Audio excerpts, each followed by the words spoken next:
আসসালামু আলাইকুম। আজকের বাংলা নিউজে আপনাকে জানাচ্ছি স্বাগত। এখন শুনবেন সংবাদ শিরোনাম। আমাদের সংবাদটি যদি ভালো লাগে লাইক কমেন্ট শেয়ার দিয়ে জানিয়ে দিন আপনার মতামত।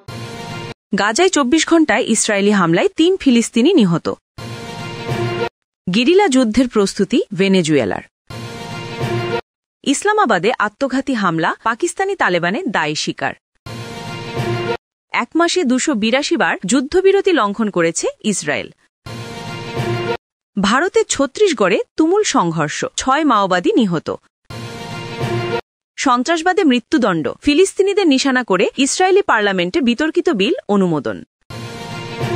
গাজায় ২৪ ঘণ্টায় ইসরায়েলি হামলায় ৩ ফিলিস্তিনি নিহত। যুদ্ধবিরতির মধ্যেও অধিকৃত পশ্চিম তীর ও গাজার বিভিন্ন অঞ্চলে ফিলিস্তিনিদের উপর হামলা চালিয়ে যাচ্ছে ইসরায়েলি বাহিনী ও বসতি স্থাপনকারীরা। গাজার স্বাস্থ্য মন্ত্রণালয়ের তথ্যমতে গত ২৪ ঘণ্টায় ইসরায়েলি বিমান হামলায় অন্তত ৩ জন ফিলিস্তিনি নিহত হয়েছেন। মঙ্গলবার ১১ নভেম্বর গাজার সিভিল ডিফেন্স কর্তৃপক্ষ জানায়, রাজধানী গাজার আল শিফা হাসপাতালে ৩৫ জন অজ্ঞাতনামা ফিলিস্তিনির মরদেহ পাঠানো হয়েছে। তবে নিহতদের পরিচয় এখনও শনাক্ত করা সম্ভব হয়নি। আল জাজিরার প্রতিবেদক তারেক আবু আদ জুম সেন্ট্রাল গাজা থেকে জানান, প্রতিদিন গাজার পরিবারগুলো হাসপাতাল ও মর্গে গিয়ে তাদের প্রিয়জনের খোঁজে মরিয়া হয়ে উঠছেন। অনেকেই পোশাক বা চিহ্ন দেখে মরদেহ শনাক্ত করার চেষ্টা করছেন, কিন্তু বেশিরভাগ সময়ই তা সম্ভব হচ্ছে না। তিনি আরও বলেন, ফরেনসিক বিশেষজ্ঞরা পচনশীল মরদেহ ও ডিএনএ পরীক্ষার সরঞ্জামের ঘাটতির কারণে শনাক্তকরণের বড় ধরনের চ্যালেঞ্জের মুখে পড়েছেন। ফলে বহু পরিবার এখনও প্রিয়জনের খোঁজ না পেয়ে অসহায় অনিশ্চয়তায় দিন কাটাচ্ছেন। ফিলিস্তিনি কর্মকর্তাদের হিসাব অনুযায়ী ২০২৩ সালের অক্টোবর থেকে শুরু হওয়া ইসরায়েলি হামলায় এখন পর্যন্ত অন্তত ৬৯,১৮২ জন ফিলিস্তিনি নিহত এবং ১,৭০,০০০-এরও বেশি আহত হয়েছেন বলে দাবি করেছে গাজা প্রশাসন। এছাড়া গত ১০ অক্টোবর যুক্তরাষ্ট্রের মধ্যস্থতায় যুদ্ধবিরতি কার্যকর হওয়ার পরও ইসরায়েলি বাহিনীর হাতে ২৪৫ জন ফিলিস্তিনি নিহত হয়েছেন বলে দাবি করেছে গাজা প্রশাসন। পর্যবেক্ষকদের ধারণা, ইসরায়েলের অভিযানের ২ বছর পরও গাজার বিভিন্ন স্থানে হাজার হাজার নিখোঁজ মানুষের মরদেহ ধ্বংসস্তূপের নিচে চাপা পড়ে রয়েছে।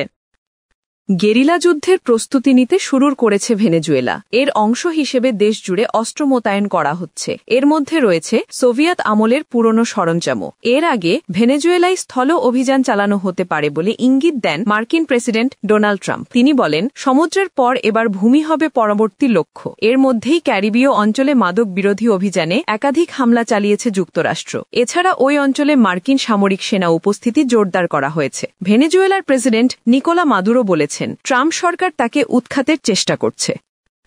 ইসলামাবাদে আত্মঘাতী হামলায় পাকিস্তানি তালেবানের দায় স্বীকার। পাকিস্তানের রাজধানী ইসলামাবাদে জেলা ও দায়রা আদালত ভবনের বাইরে আত্মঘাতী বোমা হামলার দায় স্বীকার করেছে পাকিস্তানি তালেবান টিটিপি। মঙ্গলবার রাজধানীর G11 এলাকায় ওই বিস্ফোরণের ঘটনায় কমপক্ষে ১২ জন নিহত হয়। সংবাদ মাধ্যমের প্রতিবেদনে বলা হয়েছে, কয়েক বছরের মধ্যে শহরে প্রথমবারের মতো এই ধরনের হামলায় মানুষ আতঙ্কিত হয়ে পালাতে শুরু করে। পাকিস্তানি তালেবান বলেছে, পাকিস্তানে অন ইসলামিক আইনের অধীনে রায় কার্যকরকারী বিচারক, আইনজীবী এবং কর্মকর্তাদের লক্ষ্যবস্তু করা হয়েছে। মুসলিম সংখ্যাগরিষ্ঠ দেশটিতে ইসলামী আইন বাস্তবায়ন না হওয়া পর্যন্ত আরও হামলারও হুমকি দেওয়া হয়েছে। স্বরাষ্ট্রমন্ত্রী মোহসিন নাকভি বলেন, হামলাকারী একটি পুলিশের গাড়ির কাছে বিস্ফোরণ ঘটালে ১২ জন নিহত এবং ২৭ জন আহত হয়। ঘটনাস্থলে উপস্থিত আইনজীবী মোহাম্মদ শাহজাদ বাট বলেন, এটা ছিল একটি বিশাল বিস্ফোরণ। তিনি বলেন, আতঙ্কে সবাই ভেতরে দৌড়াতে শুরু করে। আমি সদর গেটে কমপক্ষে ৫টি মরদেহ পড়ে থাকতে দেখেছি।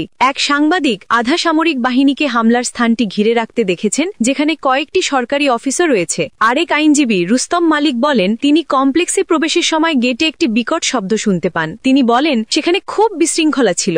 আইনজীবী এবং স্থানীয় লোকজন কমপ্লেক্সের ভেতরে দৌড়াদৌড়ি করছিল। আমি গেটে ২টি মৃতদেহ পড়ে থাকতে দেখেছি এবং বেশ কয়েকটি গাড়িতে আগুন লেগেছে। পাকিস্তানের প্রধানমন্ত্রী শেহবাজ শরীফ এর আগে টিটিপি এবং দেশের বলুচিস্তান অঞ্চলের বিচ্ছিন্নতাবাদীদের দোষারোপ করেছিলেন। এসব সংগঠন বেশিরভাগ সময়ই নিরাপত্তা বাহিনীর ওপর হামলা চালিয়ে আসছে। সাম্প্রতিক বছরগুলিতে ইসলামাবাদ মূলত বড় ধরনের জঙ্গি সহিংসতা থেকে মুক্ত ছিল। সেখানে সর্বশেষ আত্মঘাতী হামলার ঘটনা ঘটেছিল ২০২২ সালের ডিসেম্বরে।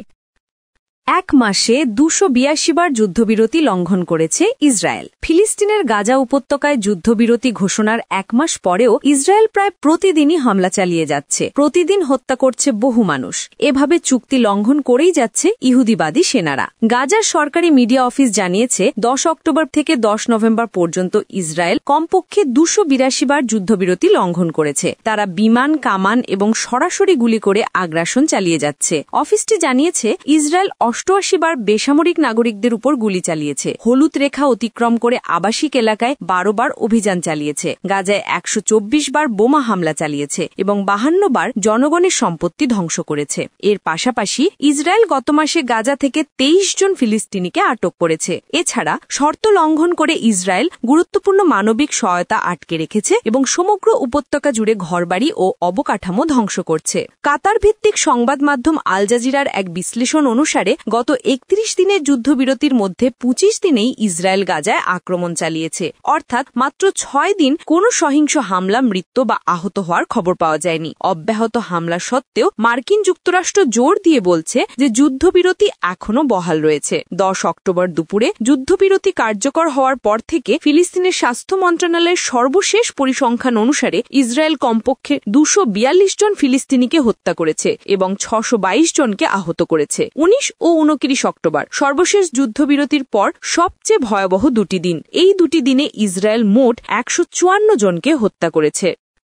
ভারতের ছত্তিশগড়ে তুমুল সংঘর্ষ, 6 মাওবাদী নিহত। দিল্লির বিস্ফোরণ নিয়ে আতঙ্কের মধ্যেই ভারতের ছত্তিশগড়ে নিরাপত্তা বাহিনীর সাথে দেশটির সশস্ত্র বিদ্রোহী গোষ্ঠী মাওবাদীদের ব্যাপক সংঘর্ষ হয়েছে। এতে অন্তত 6 মাওবাদী নিহত হয়েছেন। মঙ্গলবার দেশটির মধ্যাঞ্চলীয় রাজ্য ছত্তিশগড়ের বিজাপুর জেলায় এই ঘটনা ঘটে। ভারতের পুলিশের বরাতে দিয়ে সংবাদ মাধ্যমগুলি এই তথ্য জানিয়েছে। প্রতিবেদনে বলা হয়েছে, মাওবাদী বিদ্রোহ দমনের লক্ষ্যে নয়াদিল্লি সর্বাত্মক অভিযান শুরু করেছে। একই সঙ্গে আগামী মার্চের মধ্যে এই বিদ্রোহ পুরোপুরি দমনের অঙ্গীকার করেছে।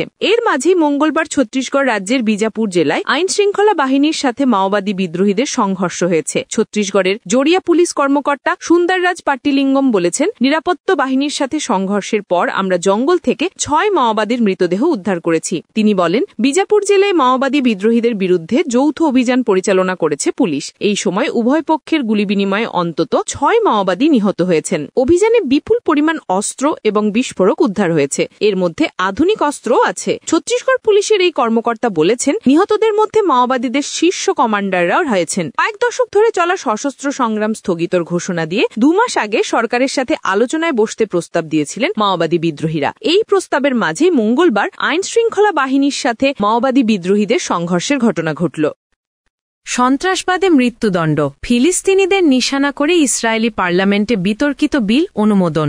সন্ত্রাসবাদের অভিযোগে মৃত্যুদণ্ড কার্যকর করতে বিতর্কিত একটি বিল প্রথম দফার ভোটে অনুমোদন দিয়েছে ইসরায়েলি পার্লামেন্ট। 120 সদস্যের নেসেটে গত সোমবার উগ্র দক্ষিণপন্থী জাতীয় নিরাপত্তা মন্ত্রী ইতামার বেন গভির প্রস্তাবিত এই দণ্ডবিধির সংশোধনী 39-16 ভোটে গৃহীত হয়েছে। এতে এই বিলের প্রতি প্রধানমন্ত্রী বেনিয়ামিন নেতানিয়াহু সরকারের সমর্থন থাকারই ইঙ্গিত পাওয়া যায়। দ্য টাইমস অফ ইসরায়েলের প্রতিবেদনে বলা হয়, প্রস্তাবিত আইনের খসড়ায় উল্লেখ আছে, যারা জাতিগত বিদ্বেষবশত ইসরায়েলিদের হত্যা করবেন এবং ইসরায়েল রাষ্ট্র বা ইহুদি জাতির নিজ ভূমিতে পুনর্জাগরণে আঘাত করার উদ্দেশ্যে এমন কাজ করবেন, তাদের মৃত্যুদণ্ড দেওয়া যাবে। সমালোচকেরা বলছেন, এ আইনের ভাষা এমনভাবে সাজানো হয়েছে যে বাস্তবে এটি প্রায় একচেটিয়াভাবে সেই ফিলিস্তিনিদের উপর প্রযোজ্য হবে যারা ইসরায়েলি নাগরিক হত্যা করেছেন। কিন্তু ইসরায়েলি চরমপন্থীরা যদি ফিলিস্তিনিদের উপর হামলা চালান, তাদের ক্ষেত্রে এ আইন প্রযোজ্য হবে না। আন্তর্জাতিক মানবাধিকার সংস্থা অ্যামনেস্টি ইন্টারন্যাশনাল এক বিবৃতিতে ইসরায়েলের এ পদক্ষেপে তীব্র নিন্দা জানিয়েছে।